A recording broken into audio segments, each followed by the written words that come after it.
Welcome to this week's episode of the Lido Loop. I'm your host, Jack McCraw. With me, as always, my good friend, Jesse Barboza. How are we doing today? I'm doing good. How you doing, Jack? Doing good, doing good. I know you missed being on those cruises, but here you are back on dry land for one more week. Tell us, what's on the show today? Yeah, so it seems like Carnival's has had a big tech malfunction. Disney will be having a themed cruise that's coming out of Galveston, and apparently NCL does a 180 on their dress code. Yeah, I can't wait to hear about that NCL 180. And in the theme park side of things, Universal is going to open a brand new experience in a city that you wouldn't expect. Six Flags announces 5 new rides coming for 2026, and Fiesta Texas is hinting at something really big coming soon. That, and we bring on our producer to tell us what it's like to cruise from a teen's perspective. That and much more on this week's episode of The Lido Loop.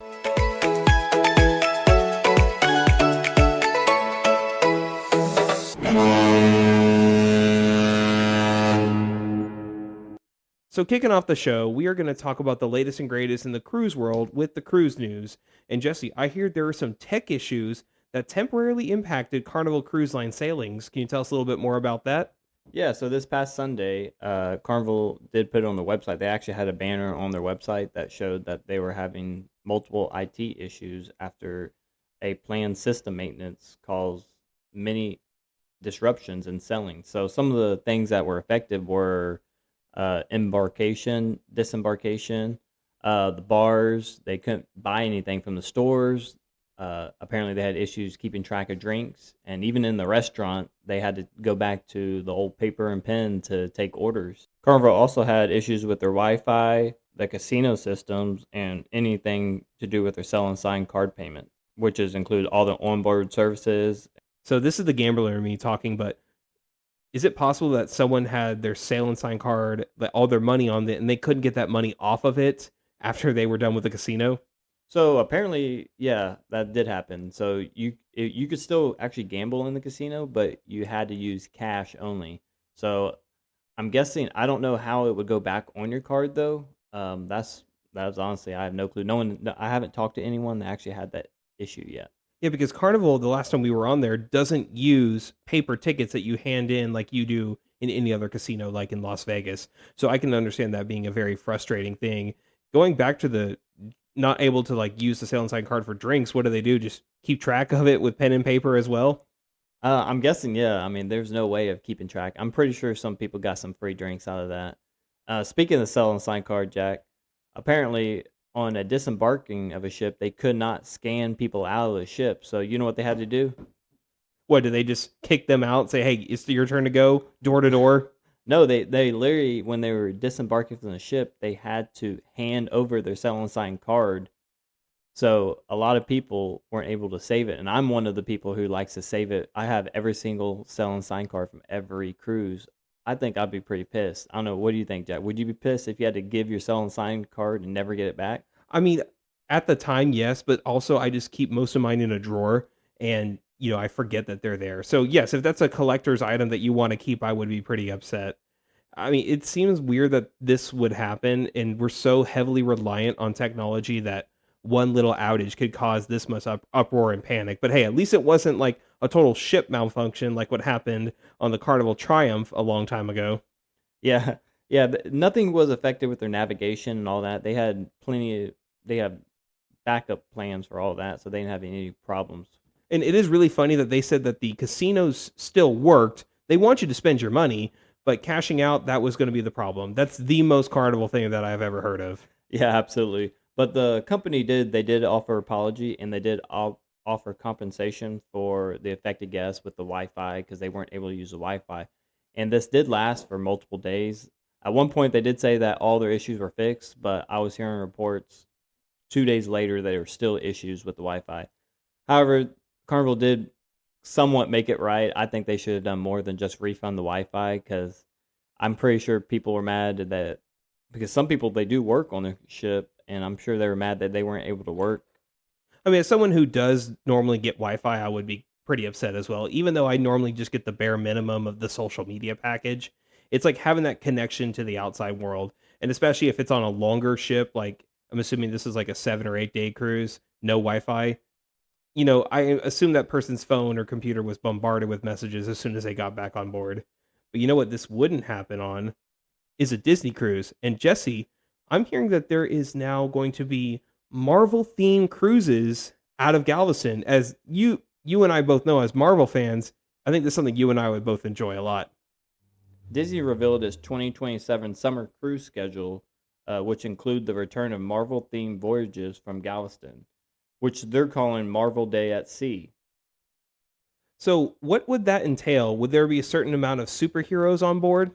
Yeah, so Marvel Day at Sea are sailings for family fans who enjoy Marvel. There's many things like meeting iconic characters like Spider-Man, Captain America, Thor, Black Panther, and many more. They're definitely going to have like special deck shows. They're going to have like theme dining, merchandise, and entertainment. Of course, with Disney purchasing Marvel, there's definitely going to There's going to be a little bit of overlay, Yeah. is what you're saying. Is there's going to be Mickey Mouse and Iron Man on the same cruise ship? Yeah, absolutely. I'm thinking that they're trying to see how it sticks, and if it goes really well, they're going to expand it. Because there is a rumor that in 2027 they're going to be coming full time out of Galveston. So, because right now they're not in the summer, they're not here in the summer, so they may be expanding, and that's one of the things they might be offering. Yeah, that's certainly very interesting considering Marvel, I believe, already does have somewhat of a presence on Disney cruise ships as is, but now it's very specifically themed to these Marvel fans. And Marvel is still huge, regardless of what, fans say about the recent movies. But Marvel is still a very big brand that Disney owns. And I think getting to see guys like Captain America, Iron Man, Spider-Man, Thor on these cruise ships, along with your traditional Disney characters, is only adding to the want of these Disney fans to take these Disney cruises. Yeah, so Disney is going to be offering this on the Disney Magic, which they're going to be doing Western Caribbean itineraries, which will include Progreso and Cozumel, Mexico. They're going to be doing 4 and 5 and even 7 day sailings with at least one full sea day dedicated to Marvel experiences. What do you think kind of shows they would have? Disney does have the big theater. I'm assuming it'd be, just Marvel on stage, and then they might even have some Disney shows as well. Yeah, absolutely. I'm thinking that they're definitely going to have like a Spider-Man. You got to have a Spider-Man coming down like from a web or whatever, or you're going to have Iron Man up there trying to blast off. I think something like that. Yeah, I think that having Marvel only strengthens Disney's hold on the cruising market. Another cruise line making headlines right now is Norwegian Cruise Line. Now, Jesse, you and I talked about this in a previous episode about how they're airing commercials for no rules, just fun. And now it seems like they're kind of backtracking on that. Can you explain that a little bit? Yeah, so of course everyone's probably seen the ad of the colonial dressed people on a cruise ship, and they're talking about they're allowed to wear pretty much anything, even flippity floppies. But as of now, February 2026, they have tightened the dress expectations in the more premium dining venues. So some of the things that they're not allowing are flip-flops and shorts are no longer allowed. So no more flippy floppies, guys. Yeah, no more flippy floppies. So men, they can wear no shorts. They have to wear long pants, the collared shirt, and closed-toe shoes. Women also have to wear trousers or jeans, dresses, skirts, and appropriate tops. This applies to the Cagney's, Le Bistro, and the Haven restaurant, and any other specialty dining restaurant. And of course, the fleet-wide ban for dining rooms still includes the tank top, hoodie, bathrobes, baseball caps, visors, and they also don't want like torn jeans and stuff like that.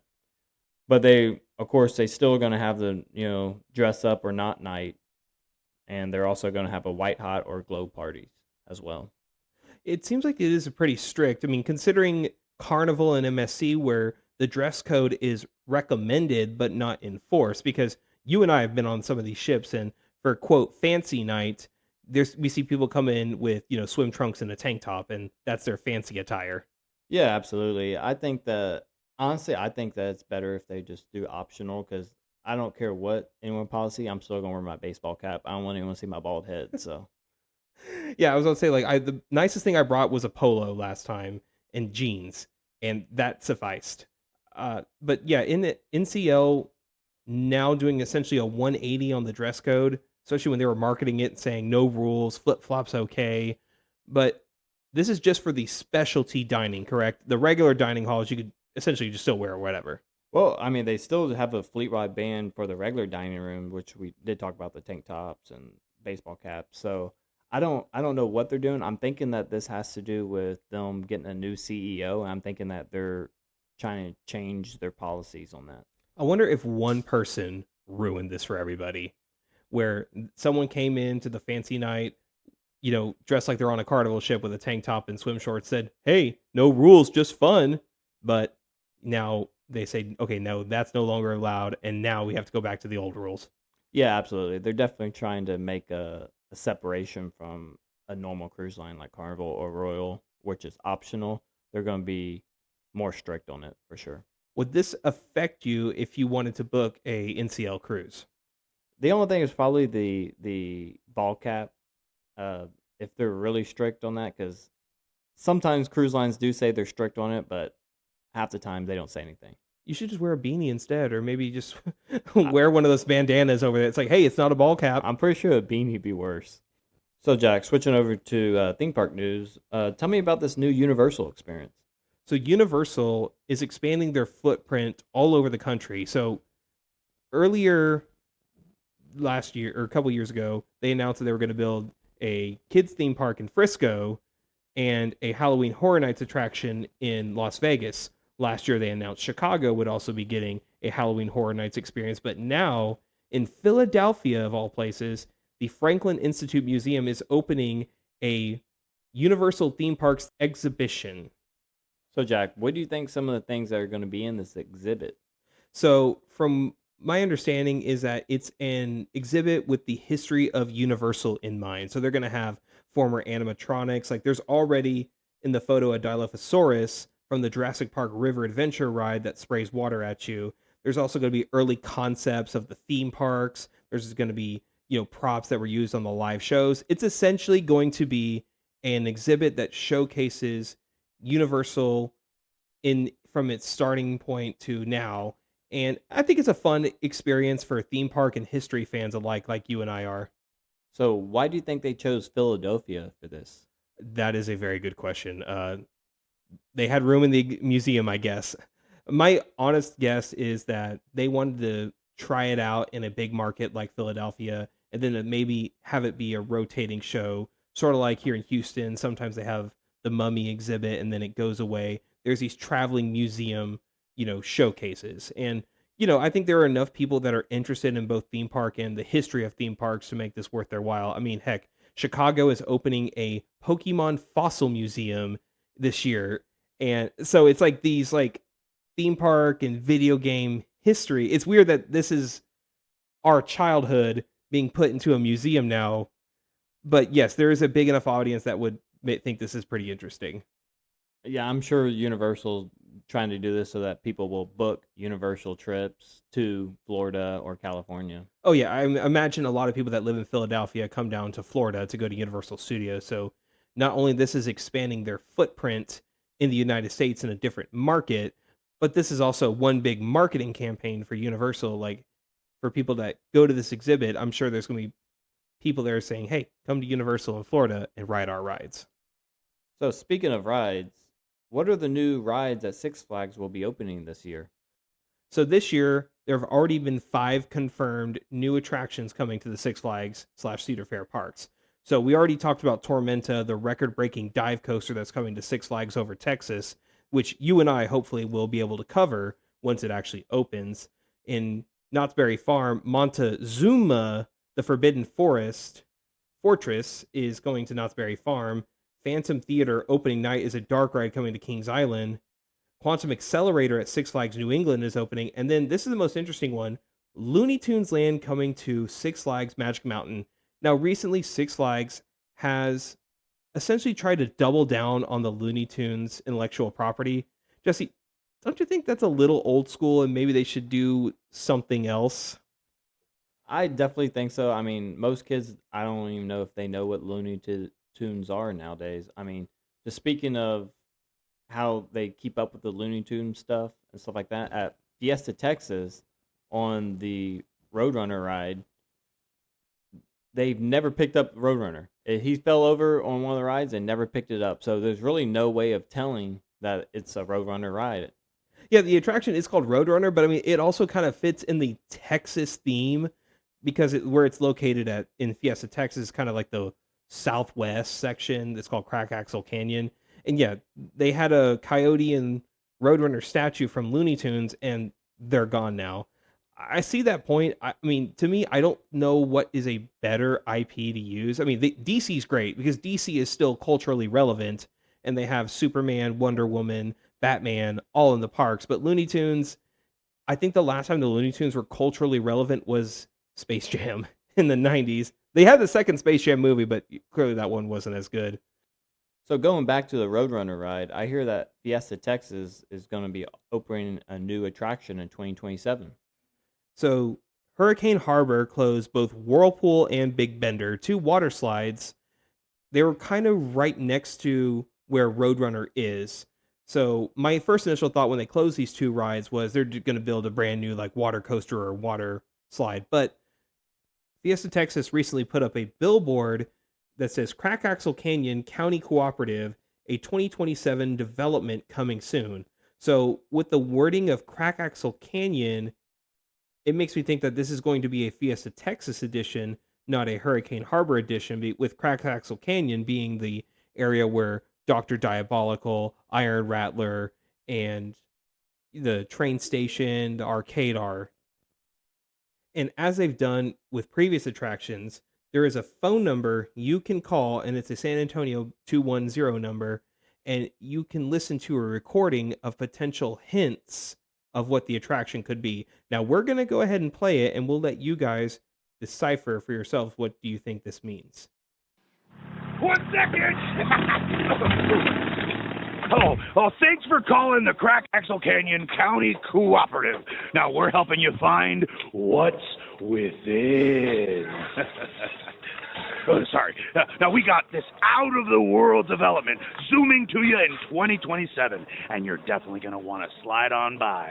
We've got 130,000 square feet of adventure coming straight to you in this magnificent quarry wall with majestic wildlife. Hey! Whoa!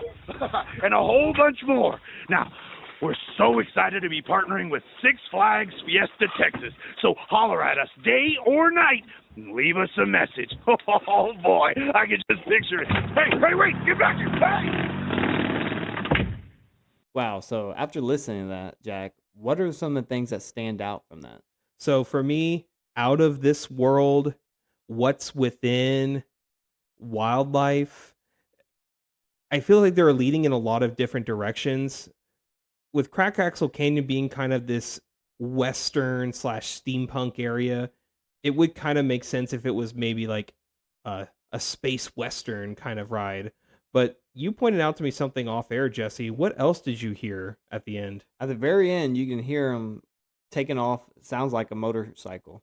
So that's one thing Fiesta Texas doesn't have is one of a motorcycle like ride, kind of like Tron. I mean, I don't think Six Flags will ever make something like as high tech and themed as Tron, but there are like rides where you like ride a bike on a roller coaster, and it sounds like this could be a roller coaster.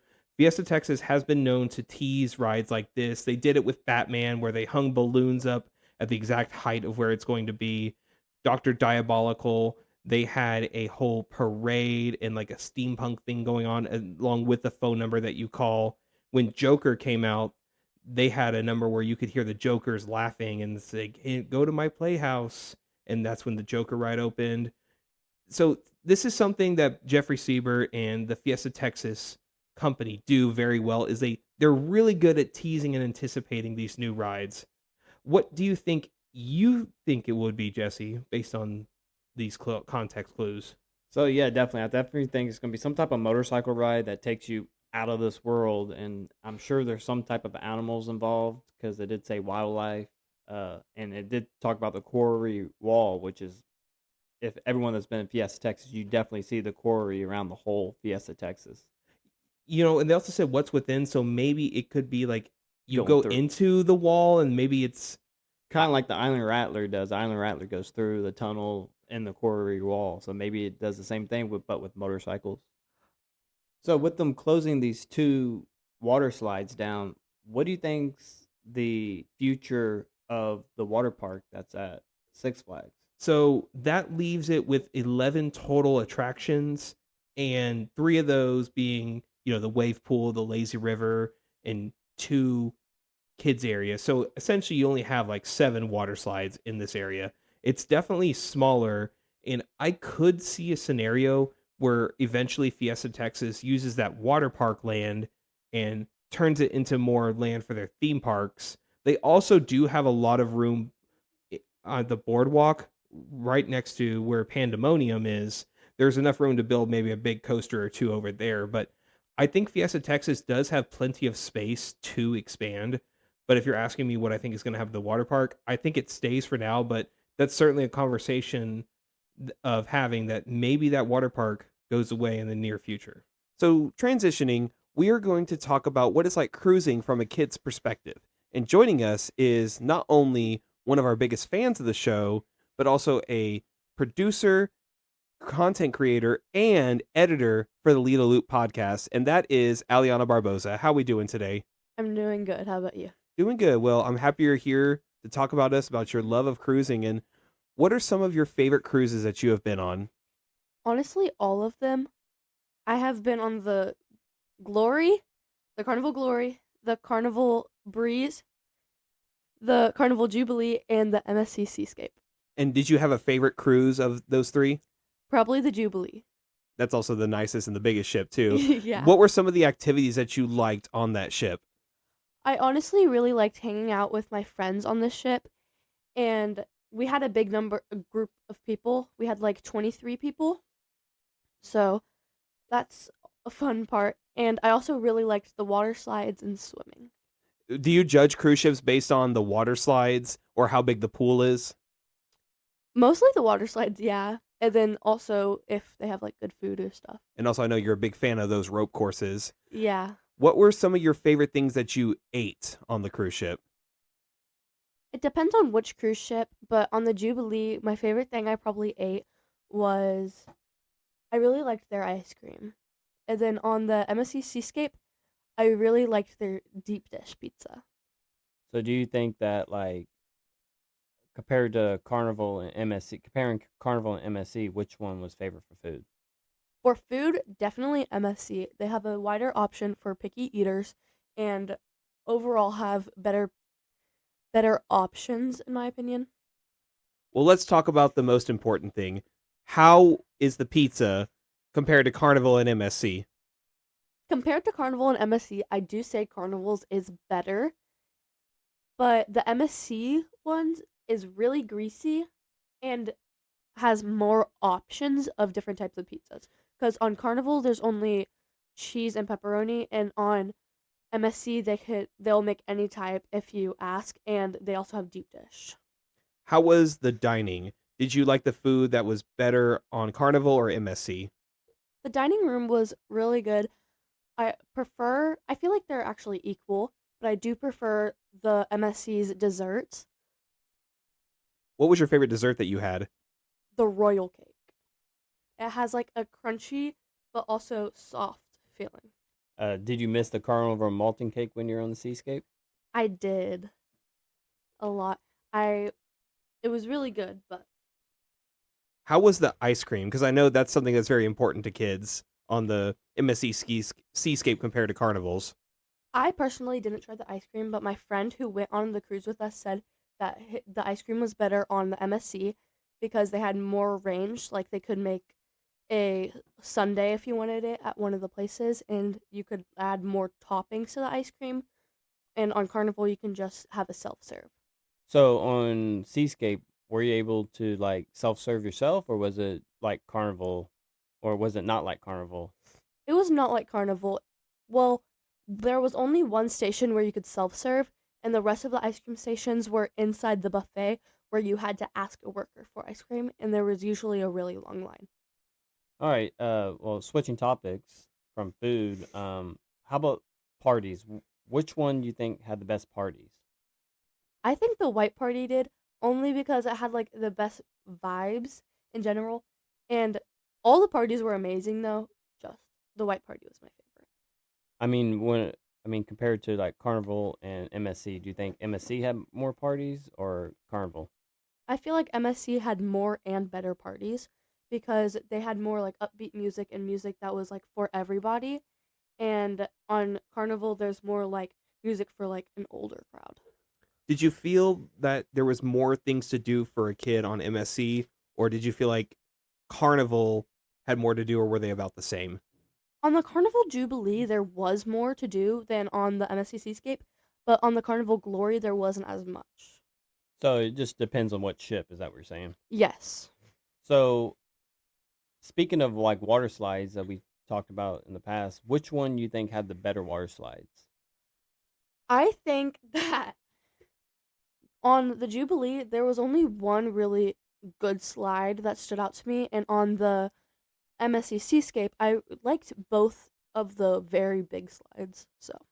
So what kind of slides did you like? I liked the tube slides on the MSC, and on the Jubilee, I liked the drop slide. Yeah, I actually did like the tube slide. It was kind of crazy. You go down there. As soon as you go down, there's like music playing. I think it was kind of fun. It was like a disco. Yeah, definitely like a disco. And how about Pirates Cove on MSC Seascape? How'd you like that? I really liked it. They do keep this pools and like playground area for like 7 years old and under though. So that is a downside, but besides that, it's good. And they do have some slides that are only for little kids and 3 bigger slides. So out of all the different ports you've been to, what's your favorite port? My favorite port had to be Cozumel because we did more excursions. So I know you've done 2 excursions in Cozumel before, which was Paradise Beach or Mr. Sanchez. Which do you think was better and why? I preferred Paradise Beach because they had better food, better drinks, and if you wanted to not go in the sand or at the beach at all, you didn't have to if you just wanted to stay at the pool. And at the beach, there was a better water slide thing, better water inflatable slides. I know we visited Celebration Key. I know it was kind of raining that day and all that, but what did you think of Celebration Key, which is Carnival's private island? I really liked it. The pools and stuff they have there are great. They were a little cold, but that can be due because it was raining. And the water slides there were really fun. I kept on wanting to do it, but I didn't want to do it by myself. It was kind of cold once you got to the top because the wind. And then at the beach area of Celebration Key, you have to like walk off like a drop down thing. So that was a little downside, but overall it was really good. So this is something Jesse and I talked about previously. When we were on Celebration Key, it didn't necessarily feel like we were in the Bahamas. Did you get that sense too, Allie, or did you feel like you were in a different country? I just felt like I was in a different country. It didn't really feel like anything like big like the Bahamas are usually. Yeah, it definitely felt like we were just at a Carnival cruise port and not the Bahamas. There were some little themes of the Bahamas. There's the Bahamian flag and little Bahamas gift shops, but I think they could do a little bit better with the theming. So next topic is a drink package. So I kind of know the answer to this, but I'm gonna ask you anyways. So which cruise line had the better drink package? The MSC Seascape definitely, because on the MSC it has a variety. You can have virgin drinks, you could have specialty coffees, energy drinks, sodas, whatever you want, except for like adult drinks, obviously. And on the Carnival, their children's drink package is only sodas. Yeah, I know. Since you've been on the Carnival cruise, they have now recently I think they call it a zero proof package, which includes non-alcoholic beverages. However, the drink package on MSC is way cheaper, and it definitely covers a lot more stuff. And you don't have to wait 15 minutes between drinks. If I want, 4 sodas, they'll give me 4 sodas. Or if I wanted 4 margaritas, they'll give me 4 margaritas. Yeah, and the waiters there, they'll actually, if you come up enough times, they will remember your order. So what was your favorite drink that was on board? I really liked getting a banana smoothie with extra chocolate, but I also liked the Coco Loco. So another fun game that kids like to play, and adults too, is the duck game. Are you a participant in hiding ducks on the cruise ships? I do not hide ducks, but I do like finding them. What are some of the tips for finding ducks on these cruise ships? Just look where you wouldn't expect them and keep your eyes out for like anything. What ship was better for ducks? Was it Carnival or MSC? Carnival, especially the Jubilee, because the Jubilee had more of a kid's presence there, so I felt like more people were trying to hide ducks for kids. Now, have you ever taken a duck and put another duck back? No. I just kept all the ducks. That's Hey, how I have like over 200 at home. I was going to say, I've seen your collection of ducks. It's very impressive. It rivals that of someone who is a Jeep owner. So overall, what would you say was your favorite cruise that you've been on? The Carnival Jubilee. It had a variety of stuff to do for kids and young teenagers, and I feel like teenagers had a lot of stuff to do. So do you plan on going back on the Carnival Jubilee anytime soon? Yes, actually, Dad, we are going we are going in September for my birthday, and I'm really looking forward to it because we're having a big group again, but maybe not as big as our first time. Wow, you definitely got great parents. So out of all the cruise lines, which one had the best kids club and why? The MSC had the best kids club because you had a more variety of things to do, and they weren't really on you about what you can do and what you can't do, and they gave you more freedom. As of on the Carnival ships, they are a little more trying to limit you to do of things you can do, and there's not as much freedom. And I know you've kind of told me this in the past, so you felt like that the kids clubs on Carnival was like a lot more kiddish compared to your age. Yeah, I felt like they were more for like trained for younger kids, and especially for when I was in the 9 through 11 group, I felt like they were talking to us like we were 6 and 7-year-olds. We appreciate your insight, Aliana. Certainly traveling with kids is a different ball game than if it was, just have a bunch of adults going. So we appreciate you taking the time with us, and also appreciate you with all of your edits and all of your producing that you do on this show. And that'll do it for this week's episode of the Lido Loop. As always, you can find us on Apple Podcasts, Spotify, Amazon, and our YouTube channel is the Lido Loop. So I'm Jack, that's Jesse, that's Aliana, and we will see you on the Lido deck or on the water slides.